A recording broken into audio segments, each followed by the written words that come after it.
Kalau belum subscribe juga segera ya, supaya kita bisa terus mengikuti channel ini.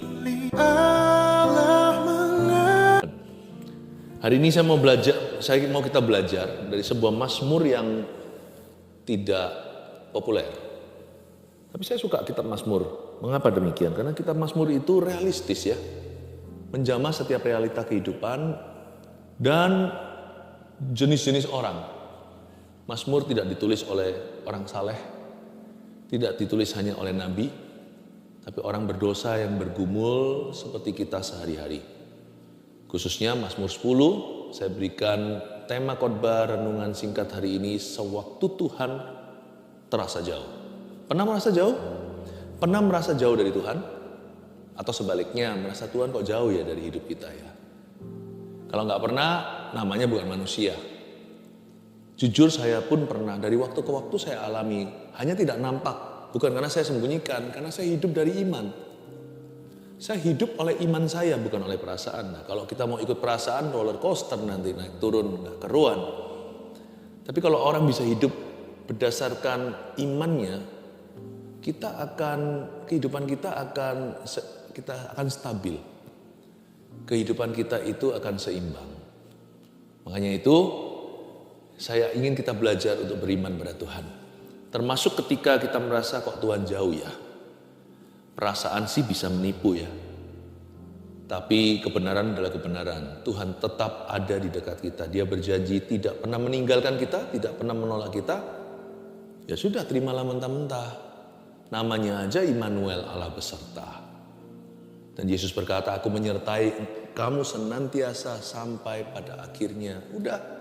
Pengetahuan itu cukup, gak perlu minta tanda peneguhan apa. Itulah pengenalan akan Allah. Tapi Mazmur 10 ini bagus sekali. Ini mazmurnya orang yang merasa Tuhannya jauh. Kita baca dulu ya, ayat 1. Mengapa engkau berdiri jauh-jauh ya Tuhan, dan menyembunyikan dirimu dalam waktu-waktu kesesakan. Karena congkak orang fasik, giat memburu orang yang tertindas. Mereka terjebak dalam tipu daya yang mereka rancang. Karena orang fasik memuji-muji keinginan hatinya.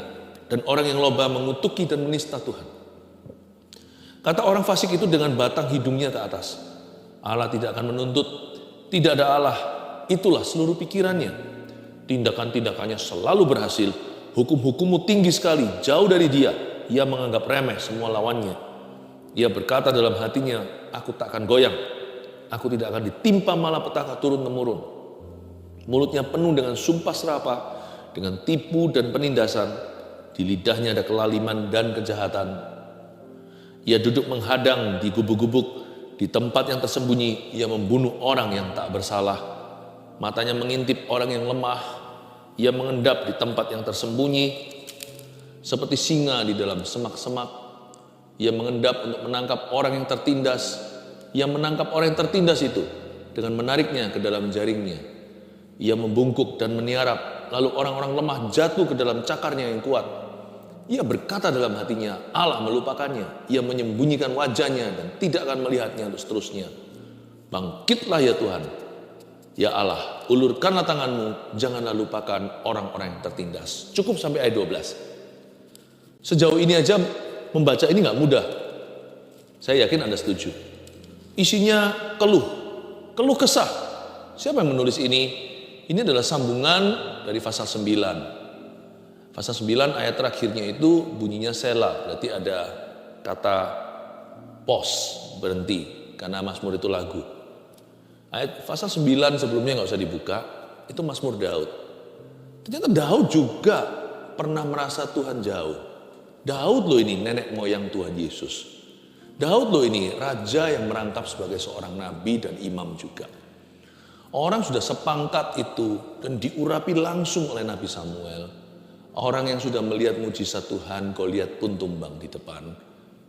Seorang yang hatinya berkenan pada Tuhan aja bisa curhatnya itu tidak terdengar terlalu rohani. Kalau kita nggak tahu penulis Mazmur ini siapa, kita anggap dia pasti orang berdosa yang ya unda-undilah seperti kita-kita ini yang bukan nabi, bukan siapa-siapa. Karena kalau Anda membaca dari ayat kedua seterusnya, itu isinya kan kepahitan sama orang. Aduh, ternyata dia merasa Tuhan jauh, bukan karena Tuhan jauh beneran, bukan karena Tuhan jauh sungguhan, tapi orang ini pahit sama kehidupan. Mungkin lagi susah hidupnya.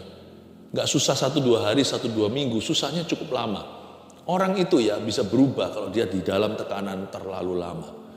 Kalau dia dalam masalah gak keluar-keluar dari sana. Awal-awal masih bisa bersyukur, 10 tahun lain cerita. Mazmur pasal 10 ini adalah mazmur orang yang berkeluh kesah. Ini mazmur orang yang merasa Tuhan jauh dari dia. Coba lihat ayat 1. Mengapa engkau berdiri jauh-jauh ya Tuhan? Seolah-olah protes ya. Tapi kalau nada ini kurang ajar, gak mungkin jadi firman hari ini di dalam Alkitab. Berarti feeling atau perasaan kita itu legitimate. Tuhan menerima perasaan kita. Kita boleh jujur datang kepada Tuhan. Gak perlu pasang kedok apa-apa. Sama Tuhan tuh kita telanjang di matanya. Daud tidak sembunyikan feelingnya. Pemazmur di sini ngomong apa adanya. Tuhan gak marah kok. Kok lancang bicara. Tidak. Dia berkata, mengapa engkau berdiri jauh-jauh, itu bukan tuduhan. Dia hanya ungkapkan perasaannya. Aku merasa Tuhan hari ini, akhir-akhir ini, di hidupku sekarang ini, engkau itu berdiri jauh-jauh. Engkau menjauhi doaku. Rasanya itu susah gitu cari Tuhan. Mengapa engkau berdiri jauh-jauh ya Tuhan? Dan mengapa engkau menyembunyikan dirimu dalam waktu-waktu kesesakan? Masa Tuhan itu mau jadi Tuhan kita di waktu-waktu senang aja?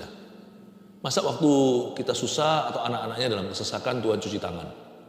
Enggak kan? Jadi kalau kalimat ini di ayat 1b kedengaran seperti suatu kalimat yang rude, kalimat yang gak boleh ngomong gitu sama ortu atau sama orang tua, apalagi sama Tuhan. Tapi Tuhan oke tuh, jadi firman, hari ini jadi logos, jadi Alkitab tertulis. Kenapa engkau menyembunyikan dirimu dalam waktu-waktu kesesakan? Bukanlah sebuah fakta. Hanyalah sebuah ungkapan perasaan. Sah-sah saja, tapi Tuhan tidak menganggap perasaan itu final. Jangan jadikan perasaan Anda itu omega. Alfa omega yang awal dan akhir. Perasaan bukan yang awal, perasaan juga jangan menjadi yang akhir. Jangan menentukan tindakan. Perasaan kita boleh sah di hadapan Allah, tapi tidak final. Nah sekarang kalau kita baca ayat berikutnya, kita baru mengerti mengapa ya Daud itu merasa jauh dari Tuhan. Mengapa dia merasa jauh dari Roh Kudus? Ternyata di sini ada faktor M-nya, faktor manusia atau faktor O, yaitu orang. Biasanya orang itu nggak ngerasa semerta-merta lalu tiba-tiba jauh, rasa jauh dari Tuhan atau Tuhan jauh dari dia. Biasanya ada pengalaman-pengalaman pahit, ada masa-masa susah, ada masa paceklik berkepanjangan, dan itu pertama pelan-pelan menggerus hati dan rohani. Sehingga dia awalnya itu jatuh cinta sama Tuhan, dia kehilangan visi dan tujuan. Mulai disorientasi, mulai tidak termotivasi. Lama-lama hatinya hambar, hatinya kecut, hambar, kepahitan, kecewa. Semua itu virus-virus rohani dan virus-virus emosi. Karena congkak orang fasik. Giat memburu orang yang tertindas. Mereka terjebak dalam tipu daya yang mereka rancangkan. Dia mulai singgung orang congkak. Kira-kira ginilah bahasa modernnya. Orang itu sombong kali ya. Gitu aja bangga, gitu aja gaya. Dimulai ketika dia lihat orang, hatinya mulai berapa senti ditarik jauh. Bukan karena dia memang kepo sama orang lain atau mau tahu, bukan. Tapi mungkin dia sendiri susah. Lihat orang memegahkan diri di atas kesusahannya. Agak ada perasaan gak terima. Sangat lumrah sebagai manusia. Karena congkak orang fasik giat memburu orang yang tertindas. Dia menganggap dirinya lah yang tertindas. Kalau Anda membaca ayat 2 ke bawah, itu ada banyak sekali ulasan-ulasan pemazmur. Pada dasarnya dia itu mengeluhkan dan dia menganggap dirinya orang yang tertindas itu. Dan dia mulai sindir dalam doanya. Nggak tahu apakah doa atau tidak, pokoknya dia berkeluh kesah. Tapi Mazmur itu lagu, jadi lucu ya. Dasar pemusik, dasar seniman. Bagusnya di sini kalau takut akan Tuhan. Kita bisa ekspresikan perasaan lewat lagu. Dia bikin lagu tapi isinya keluhan, ya nggak apa-apa lah. Mendingan daripada berdosa. Boleh marah, tapi jangan berdosa. Dalam marahnya Daud pun nyanyi, tapi isinya curhat semua. Sombong orang itu Tuhan, sombong banget orang itu. Ayat 3, karena orang fasik memuji-muji keinginan hatinya. Dan orang yang loba mengutuki dan menista Allah, menista Tuhan. Awal mula dia menaruh dirinya di posisi Tuhan, bersama Tuhan maksudnya. Dia nggak terima lah, orang itu kok bicaranya sembarangan, sembrono terhadap yang Maha Kuasa. Tapi ini ironis kalau Anda lihat ayat 1, dia sendiri ngeluh ke Tuhannya. Dia sendiri ngeluh ke Tuhan Yesus. Mengapa engkau berdiri jauh-jauh Tuhan? Mengapa engkau menyembunyikan dirimu waktu aku sesak? Kenapa kau diam aja disikat orang? Dan sekarang aku disikat orang, Tuhan juga diam. Ingat ya, selalu ada hubungan. Kalau kita nggak jaga hati sama sesama manusia, lama-lama kita juga akan kebobolan sama Tuhan. Orang yang nggak jaga spiritnya terhadap orang, orang itu akhirnya spiritnya pun rusak. Persekutuannya dengan Roh Kudus. Misalnya kita bisa marah sama kawan teman kita, atau bahkan sama saudara sendiri, saudara kandung. Nanti kan hati kita jadi nggak keruan, perasaannya jadi susah doa ya kan? Memuji, wah pengaruh sudah. Udah nggak ada Tuhan-Tuhanan, udah nggak kerasa tadinya merasa hadirat Allah, kasih mula-mula, nggak merasakan iman dan visi Tuhan. Oh buyar semua. Karena itu hati-hati, jaga hati terhadap manusia itu sama dengan menjaga hati terhadap Allah. Jaga, jangan sampai kecolongan di sana. Ayat 4. Kata orang fasik itu dengan batang hidungnya ke atas. Wah, kata-katanya mulai kasar, pakai batang hidung segala. Allah tidak akan menuntut. Tidak ada Allah, itulah seluruh pikirannya.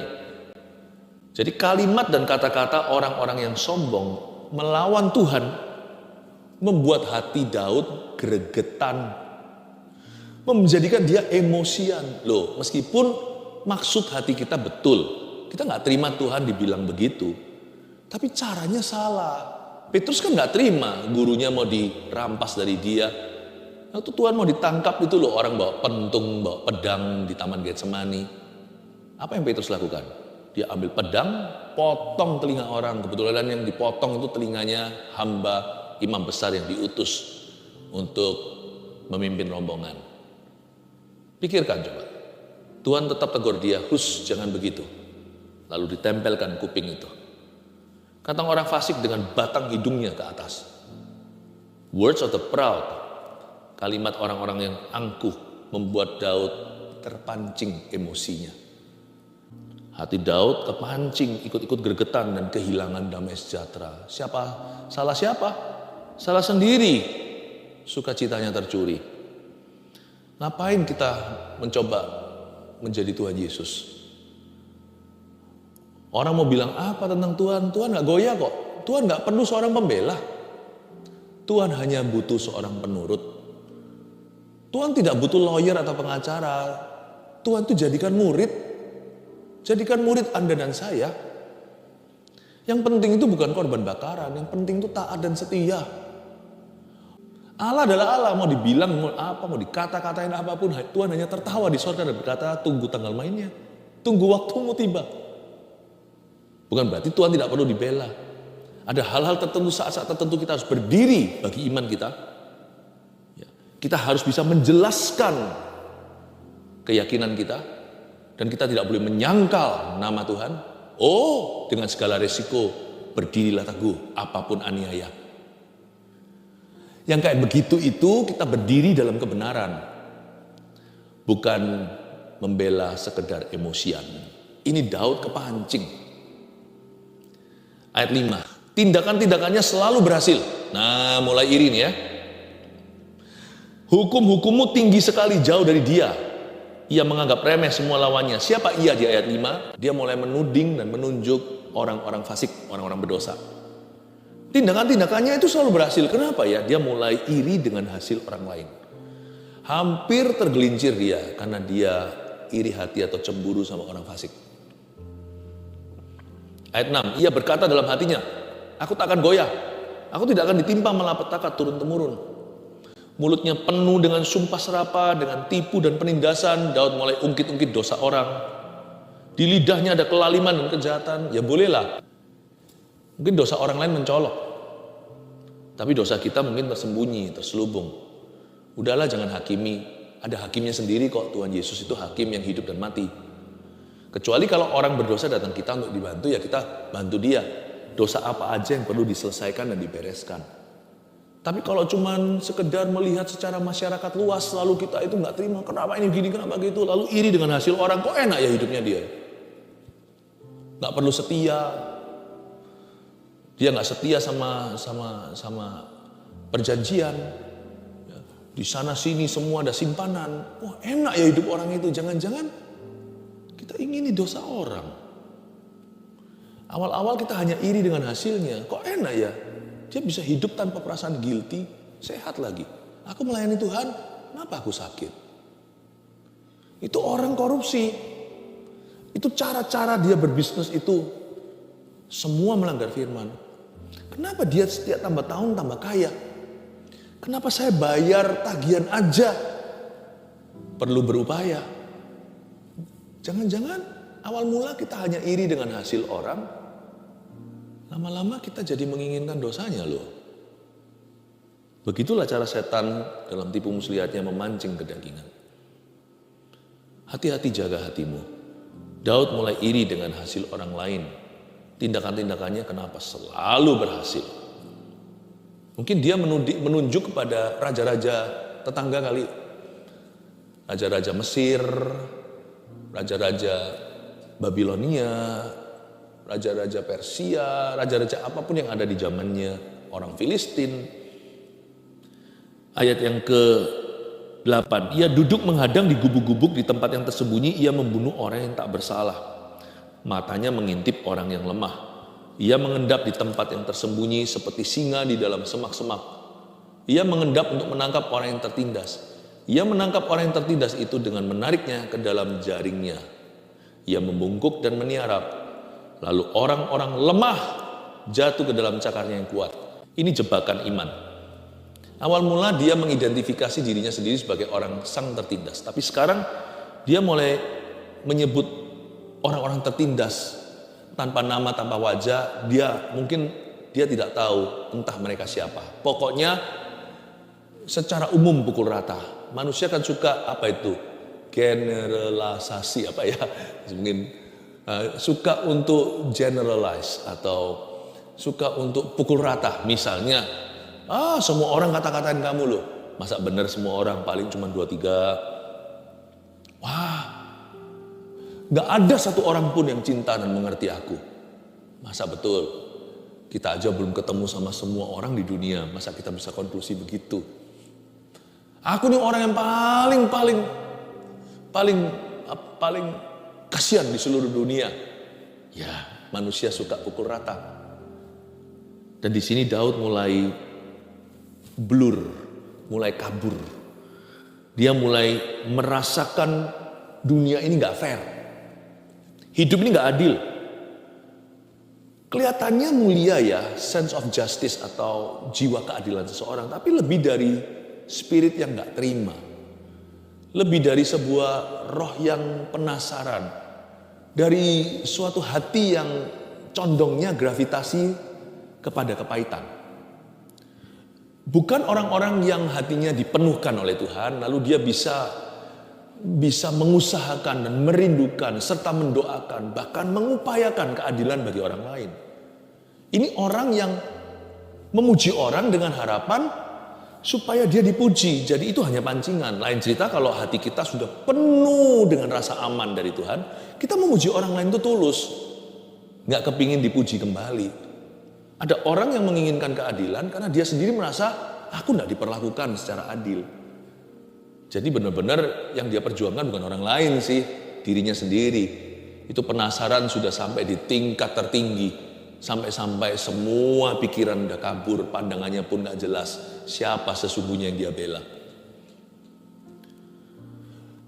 Dia berkata di sini ayat 8 sekali lagi, ia duduk menghadang di gubuk-gubuk, ia di sini orang fasik. Di tempat yang tersembunyi ia membunuh orang yang tak bersalah. Ini bukan Daud lah. Daud masih hidup, Mazmur ini masih bisa nulis. Sense of injustice, tidak ada seperti perasaan tidak adil yang bisa membuat kita rasa jauh dari Tuhan. Seringkali kita dengarkan orang mengeluh gini, kalau ada Tuhan kenapa ada penderitaan? Saya nggak ngerti motivasinya apa kalau kita tanya begitu. Poinnya adalah bagaimana kita bersikap hati waktu kita, kalau perasaan kita menipu dan berkata Tuhan jauh. Tapi semua ini tidak membuat Daud berdosa. Karena Daud membawa semua hati dan curahannya kepada Allah. Tapi Daud tidak demikian. Mazmur 10 ini indah, sekalipun isinya itu mengganggu. Tapi isinya ini jujur sekali. Feeling seorang laki-laki. Feeling seorang manusia biasa. Tapi seperti yang saya katakan di ayat pertama, perasaan sih sah-sah saja. Tapi jangan jadikan final. Ia membunuh orang yang tak bersalah dan sebagainya. Menangkap orang yang tertindas, menariknya ke dalam jaring, membungkuk meniarap. Orang lemah jatuh ke dalam cakatnya yang kuat. Wah, Daud mulai marah. Ayat 11, ia berkata dalam hatinya, Allah melupakannya. Ia menyembunyikan wajahnya dan tidak akan melihatnya untuk seterusnya. Disinilah di ayat 11. Karena terlalu sering dan terlalu melihat fakta dan realita, dia mulai percaya kata-kata orang fasik. Tapi untungnya dia bawa dalam doa. Their words finally have gotten to him. Dalam bahasa Inggrisnya. Hati-hati ya. Dalam candaan misalnya, wah gini ya kamu, wah memang kamu itu dari antara kita semua paling gak pinter ya. Sekarang gak apa-apa. Tapi waktu kita gagal kerja, itu kata-kata kembali. Padahal tadi hanyalah bercanda. Bisa jadi loh. Bisa jadi. Karena kata-kata orang di ayat 11, dia kerap kali mendengarkan Allah melupakannya lah, Tuhan udah lupa sama kamu. Yang menyembunyikan wajahnya, anak tirinya Tuhan Yesus lu, gitu ya. Tidak akan melihat untuk seterusnya, apalah. Bukan hanya candaan, kadang-kadang orang bilang beneran. Waktu kita kuat imannya, itu gak mempan. Tapi waktu kita lemah, dan kalau kita tidak hati-hati menjaga hati, kita tidak melihat pada firman, sedangkan Alkitab mengatakan orang benar hidup oleh imannya, bukan oleh penglihatan, kita hanya lihat realitas sekeliling kita. Jangan-jangan kata-kata yang dulu tidak mempan sama kita sebab kita lawan dan kita tahu kata-kata itu tidak benar. Jangan-jangan di lain kesempatan dia mulai merayap dan merasuk di dalam hati dan pikiran. Iya betul ya. Tuhan itu nggak ada. Tuhan itu nggak peduli. Lain hari kalimat itu berkuasa menjatuhkan. Ini berarti hati-hati apa yang kau dengarkan. Juga hati-hati gunakan mulut dan lidah bibir kita. Gak bisa lah ya, dunia itu sempurna. Kata-kata orang juga gak bisa sempurna. Jadi kita juga harus bisa jaga hati. Tapi sebisa mungkin kalau kita sadari, hati-hati. Hari engkau kuat, itu gak apa-apa. Nanti kalau tidak jaga hati, itu kembali. Makanya itu, jangan setiap kalimat orang itu dimasuk hati. Nanti lama-lama bukan masalahnya dengan orang. Nanti lama-lama problema kita bukan dengan sesama manusia. Nanti itu bisa ngantem virusnya hubungan kita dengan Kristus. Tuhan gak salah-salah apa-apa. Tuhan gak andil dalam semua yang negatif itu. Tiba-tiba kita bisa negatif sama Tuhan Yesus dan kita berkata, engkau jauh. Mengapa engkau meninggalkan aku? Mengapa engkau berdiri jauh-jauh? Dalam waktu kesesakanku, kenapa engkau bersembunyi? Loh, gimana sih? Karena hati kalau sudah diisi dengan kepahitan, negativity, lama-lama dia sendiri juga gak bisa rasakan hadirat Allah. Dan juga kehilangan perspektif sorga. Lalu ujungnya apa? Tuhan yang disalahkan. Kita gak jaga hati kok Tuhan yang kita yang gak jaga hati, kenapa Tuhan yang dituduh? Kenapa Tuhan engkau menjauh? Ayat 12. Bangkitlah Tuhan, ya Allah, ulurkanlah tanganmu. Oh saya kira di ayat 12a, kalau pemazmur berkata begini berarti minta pembalasan kan. Memang Daud sedang dirongrong orang sih. Kalau kita baca ayat 2 sampai 11, sudah sangat jelas. Daud dicari gara-gara, udahlah rangkumannya singkat. Banyak musuh yang melawan dia dan berbuat yang tidak-tidak. Dan melakukan ketidakadilan. Pokoknya Daud itu dibully. Baik secara terang-terangan maupun tersembunyi. Terselubung atau frontal. Daud berkata, bangkitkan bangkitlah ya Tuhan, ya bangkitlah Tuhan, ya Allah, ulurkanlah tanganmu. Saya kira begitu ya. Makanya saya tahu di ayat 12 ini Daud menang. Saya tidak lanjutkan di ayat berikutnya. Ini konklusi. Karena dikatakan berikutnya setelah bangkitlah Tuhan, ya Allah, ulurkan tanganmu. Lanjutnya coba, janganlah lupakan orang-orang yang tertindas. Daud tidak meminta pembelaan apalagi pembalasan. Daud minta penyertaan. Di sini saya tahu waktu Tuhan merasa jauh. Justru itulah kesempatan terindah untuk meminta Dia, untuk mendekatkan diri kepada Allah. Jangan minta pembalasan kepada orang-orang yang membuatmu kepahitan. Justru kalau kita merasa Tuhan itu jauh, poin ke-1 tulis ini. Merasa Tuhan jauh bukan berarti Tuhan sungguhan jauh. Itu dulu, kebenaran ini harus tertancap dalam hati.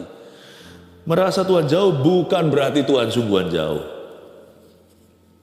Yang kedua, jangan lihat manusia sewaktu gusar hati atau gelisah.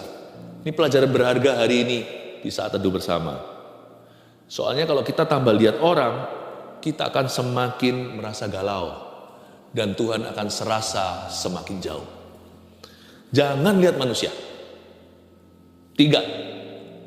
Waktu kita itu merasa Tuhan itu jauh, nah di situ kesempatan emas untuk kita meminta penyertaan. Makanya itu poin ketiga bunyinya, lebih baik meminta penyertaan daripada pembalasannya. Udah orang bukan urusanmu dan urusanku.